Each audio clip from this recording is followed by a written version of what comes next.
Sorry for the video quality on this, guys. I'm doing it on my phone because I'm going to try and be lazy and just upload it straight to YouTube as opposed to editing.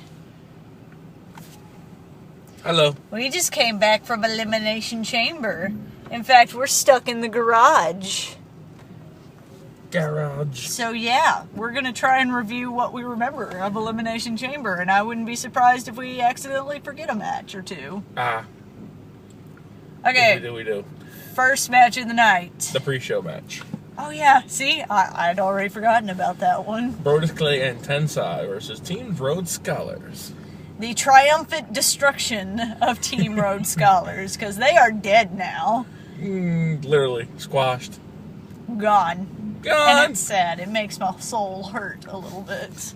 Yeah, your soul will be better until later, but not quite. It doesn't hurt quite as much as when Caitlyn's theme comes on. I was kind of gonna touch that later, but okay, we can. Since I already did, my soul was hurting. I decided to just tie it in. Caitlyn's theme hurts my soul a lot. Might as well be the Psycho theme. Pretty much.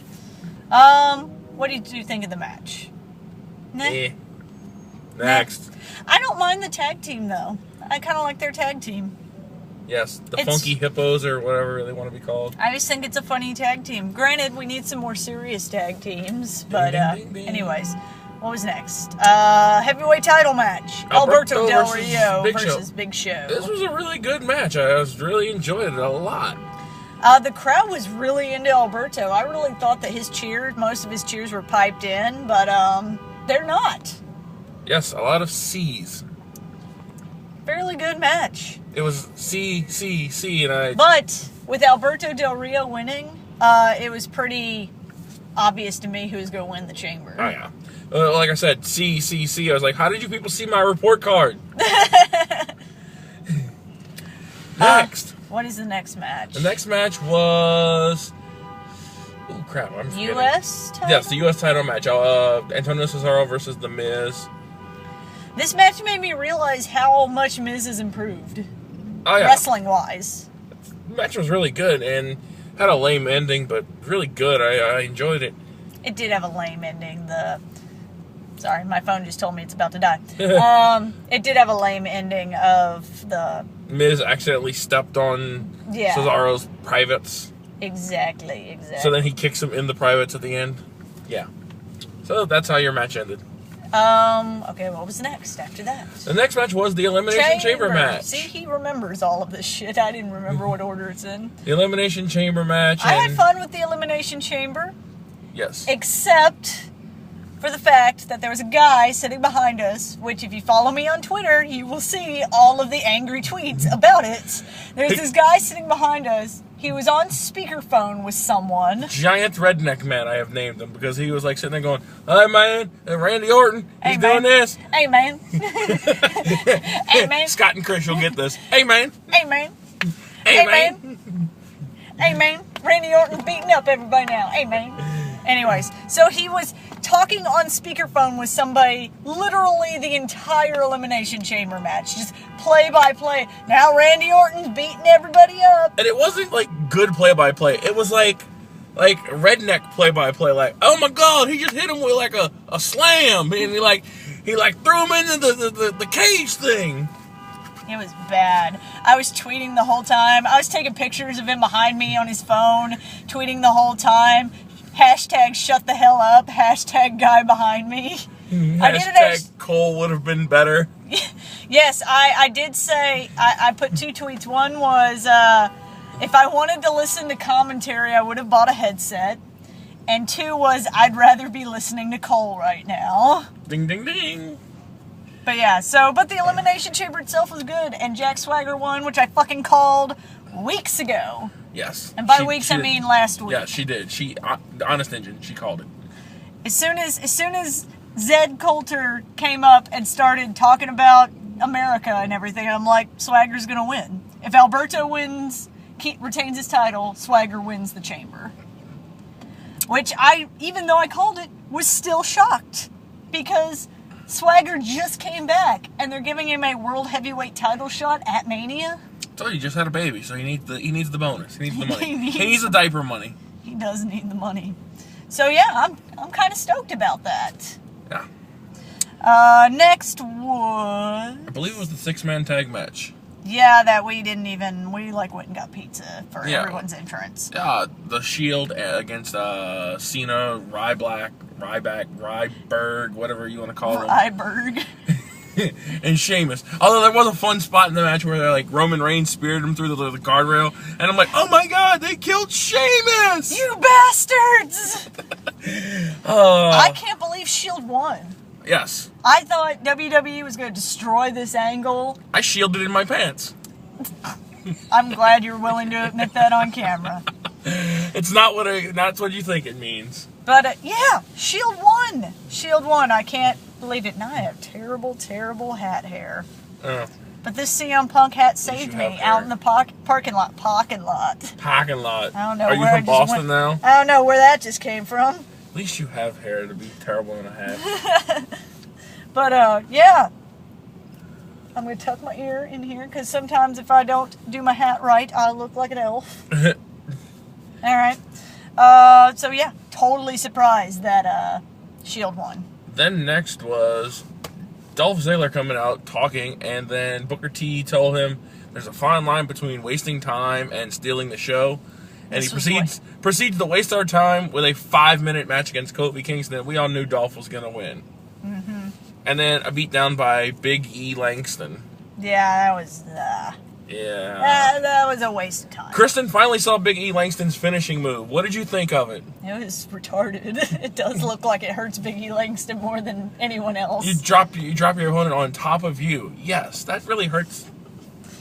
Next we had a Divas match, which was... okay. I feel like Caitlyn is like stiff as hell to work with. But that's it. It was okay. I could make a really bad joke right now, but I'm gonna behave myself. When she said Caitlyn's really stiff, yeah. You figure it out. Really you figure it out, YouTube. You figure it out. Put 2 and 2 together. Last match, Punk versus Brock. Yeah. It was a good match, though. Except that the Spanish announce table no-sold that rock bottom that Punk gave Rock. That was that's who came out looking the strongest out of this match, was the Spanish announce table. The Spanish announce guys just went back to the table, kind of like sat in front of it, like, oh, okay, yay, we have a table. Awesome. It's a little sweaty, but it's fine. Rock, even at the end of the match, like, went over and was, like, high-fiving everyone and went over to the table and started pounding on the table like, yep, strong table. Yeah, table fucking no-sold that rock bottom. Yeah. But let's talk about the real gripe.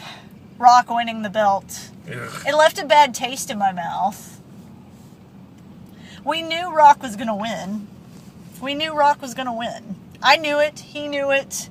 We all knew it. We were hoping it wouldn't happen because of all the surprises of, well, supposed surprises of Jack Swagger winning and definitely of the Shield winning. Mm-hmm. Even though I predicted that Swagger was going to win, I was still surprised when he won. But, yeah, so maybe we had a smidge of hope that Punk would win, but I knew he wasn't. Yeah, 2 surprises in one night's more than enough.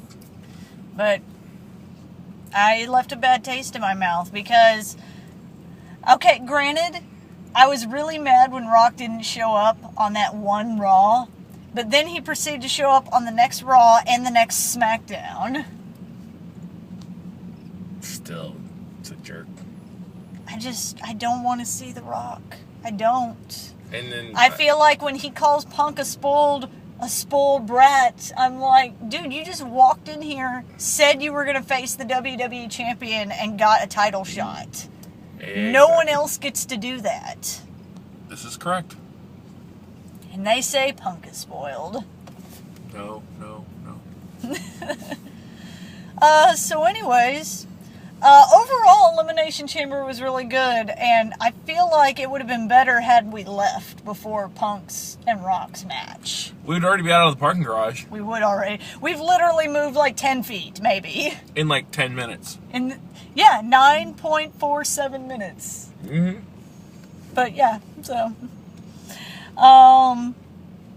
yeah, that Elimination Chamber, if you were going to give it a star rating, what were you going to give it? For Cena versus Rock, 4. I'd say about Punk versus Rock. Punk versus Rock, same difference. Rock versus Punk, Cena, they all fusion dance into one at some point. Okay, so before Rock versus Punk. Like about 4 stars, but now I'd say like 2.5, 3 tops. That's how much it took away. Mm-hmm. I give this show, because most of the time I don't give star ratings. I give this show 11 pickles out of a hamburger. That's what I'm going That's with. the best rating I've ever heard. I give it 17 pepperonis on a large Domino's. But I don't like pickles, so 11 pickles off of a hamburger is bad for me. Oh, okay, well, never mind then. I'm confused. I don't give star ratings, but I did like the pay-per-view a lot more before the Punk Rock thing. Yeah. Also, we had seats that didn't face the Titantron, so we literally had no idea what was going on in any of the backstage shit. Which Granted, thankfully there was only like 2 or 3 backstage segments, so... They're never important anyways. The only one that really happened that I would not have mind seeing was the Kane and Daniel Bryan, when it's like, Kane's like, alright, I'll watch, you watch my back, and I'll watch my back. And like, I thought that was funny. And then they hugged it out. Yes. Alright, guys. Best thing that happened tonight. I already know what I want to say. Spending time with Brett. Aw, yeah, that is. But the best thing that happened on the show tonight... Oh, the best thing that happened on the show tonight was Cena and Ryback losing. See, the best thing on the show for me tonight was Jack Swagger winning, because I was still shocked when he won. Oh, yeah. I was still surprised, and I love how he won. Because it looked like Randy Orton was going to make his huge comeback, and then, fuck you, sucker! Yeah. Fuck you, Orton. You boring piece of shit. He is so boring. He needs to turn heel. Really? So bad. Oh, Brett just cut that guy off. Well, he couldn't decide if he wanted to let me go or not. Brett, like, ain't nobody got time for that. Ain't nobody got time for this shit. Ain't nobody got time for that. Ain't nobody got time for that. Ain't nobody got time for that. Ain't nobody got time. Ain't nobody got time. Ain't nobody got time for that.